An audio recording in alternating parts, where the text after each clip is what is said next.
नमस्कार, स्वागत आप सभी का YouTube channel knowledge TV Haryana. आज 30 अक्टूबर सभी हरियाणा वासियों के लिए 6 बड़ी काम की खबरें, घोषणा, ऐलान। शाम 5 बजे तक सभी हरियाणा वासियों के लिए बड़ी खबरें, घोषणा, ऐलान। आइए देखते हैं हरियाणा की सबसे तेज़, सबसे सटीक जानकारी के लिए चैनल को सब्सक्राइब करना ना भूलें।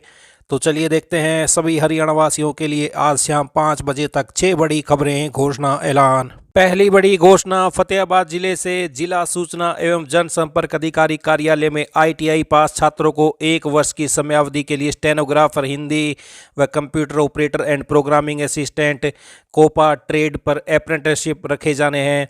इसके लिए DIPRO कार्यालय ने इच्छुक अभ्यर्थियों से आवेदन आमंत्रित किए गए हैं। इच्छुक अभ्यर्थी 31 अक्टूबर की शाम 5 बजे तक पोर्टल पर ऑनलाइन आवेदन कर सकते हैं। पोर्टल पर ऑनलाइन आवेदन करने वाले अभ्यर्थियों के दस्तावेजों की जांच 4 नवंबर को सुबह 10 बजे लघु सचिवालय में होगी। तो ये बड़ी अपडेट फतेहाबाद जिले से। आइए अगली बड़ी घोषणा देखते हैं। सोना चांदी के दाम में आज 30 अक्टूबर को गिरावट हुई।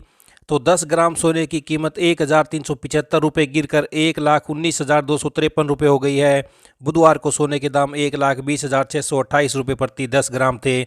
वहीं चांदी 1,033 रुपये गिरकर 1,45,600 प्रति किलोग्राम हो गई है। 29 अक्टूबर को इसकी कीमत 1,46,633 रुपये प्रति किलोग्राम थी। आइए अगली बड़ी घोषणा देखते हैं। अब जल्द ही मोबाइल फोन पर नंबर के साथ ही कॉलर का नाम भी दिखेगा। कॉल करने वाले का नाम दिखाने की सुविधा CNAP का दूर संचार कंपनियों ने प्रशिक्षण करना शुरू कर दिया। उम्मीद है कि यह सुविधा देश भर में मार्च तक लागू हो जाएगी। तो इससे फिर आपको थर्ड पार्टी ऐप की ज़रूरत नहीं पड़ेगी नाम देखने के लिए।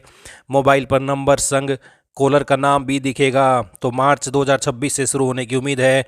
यह सुविधा 4G और उससे आगे की प्रौद्योगिकी का उपयोग करने वाले 4G 5G सभी में लागू होगी। आइए अगली बड़ी घोषणा देखते हैं। कपास किसानों के लिए बड़ी अपडेट। कपास उत्पादक किसानों की फसल का न्यूनतम समर्थन मूल्य देने के लिए कपास किसान ऐप तैयार किया गया है। किसानों को मेरी फसल मेरा ब्यौरा पोर्टल पर दी गई कपास की जानकारी इस ऐप के माध्यम से सत्यापित करवाकर अपनी फसल बेचने में किसानों को सुविधा होगी। तो राज्य सरकार के मुताबिक यह ऐप गूगल प्ले स्टोर या एप्पल iOS पर उपलब्ध है। निगम ने किसानों से अनुरोध किया कि वे इस ऐप को डाउनलोड करें और मेरी फसल मेरा ब्यौरा पोर्टल में पंजीकृत अपने मोबाइल नंबर से OTP के माध्यम से लॉगिन करें। ऐप में दिखाई कपास बिजाई भूमि की जानकारी मेरी फसल मेरा ब्यौरा की ओर से सत्यापित कपास बिजाई भूमि रिकॉर्ड से मिलान कर लें। सफल सत्यापन के बाद निगम को कपास बेचने के लिए निगम के निकटतम केंद्र पर अपना स्लॉट बुक भी कर लें ताकि न्यूनतम समर्थन मूल्य योजना के तहत लाभ दिया जा सके। निगम ने सलाह दी है कि कपास में नमी की मात्रा 12% से ज़्यादा न हो। तो 12% से अधिक नमी पर सरकार नहीं खरीदेगी कपास। आइए अगली बड़ी घोषणा देखते हैं। तो पानीपत से बड़ी अपडेट सामने आ रही है। गरीबी रेखा से के नीचे जीवन यापन करने वाले 340 लोगों ने आयकर रिटर्न भरा तो नाम BPL सूची से कट गया। 20 परिवारों ने प्रधानमंत्री आवास के लिए ऑनलाइन आवेदन भी कर रखा था। अब BPL श्रेणी में मिलने वाली सरकारी योजनाओं से वंचित रहना पड़ेगा। साथ ही आवास योजना की फाइल भी प्रशासन ने अस्वीकृत करने संबंधी रिपोर्ट लगाना शुरू कर दिया है। तो अपात्र लोगों के काटे जा रहे हैं ration card. BPL ration card धारकों की सूची में बड़े पैमाने पर छंटनी शुरू हो चुकी है। DFSC ने उन राशन कार्ड धारकों की सूची तैयार की है जो मुफ्त अनाज जैसे लाभ के लिए पात्र नहीं हो सकते।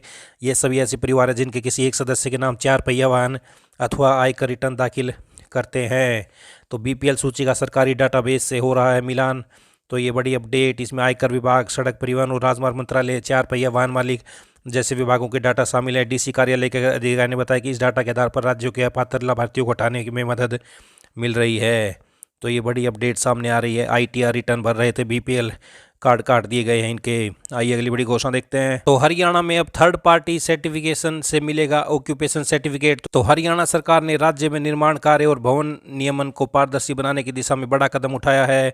तो बड़ा बदलाव किया गया है। सबसे अहम बदलाव ऑक्यूपेशन सर्टिफिकेट प्रक्रिया में किया गया है। अब हाई रिस्क कैटेगरी के भवनों के लिए occupation certificate third party certification के जरिए जारी होगा। इस कार्य के लिए कम से कम 5 साल के अनुभव वाले एम्पैनल्ड आर्किटेक्ट और स्ट्रक्चरल इंजीनियर को अधिकृत किया गया है।